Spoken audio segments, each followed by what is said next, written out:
नमस्ते प्रणाम भैया। हम गुंजन सिंह, हमारे एगो बहुत ही प्यारा गाना स्पीड रिकॉर्ड्स भोजपुरी चैनल पे सोमवार के 7:15 में आ रहा बा।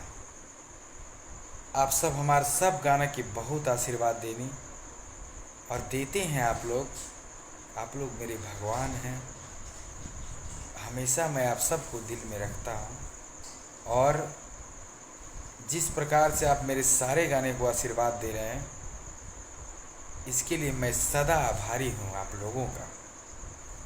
तो 7:15 में स्पीड रिकॉर्ड्स भोजपुरी के यूट्यूब चैनल पे मंडे को यानी कि 27 अप्रैल के सुबह में 7:15 पे रिलीज हुई स्पीड रिकॉर्ड्स भोजपुरी चैनल पे।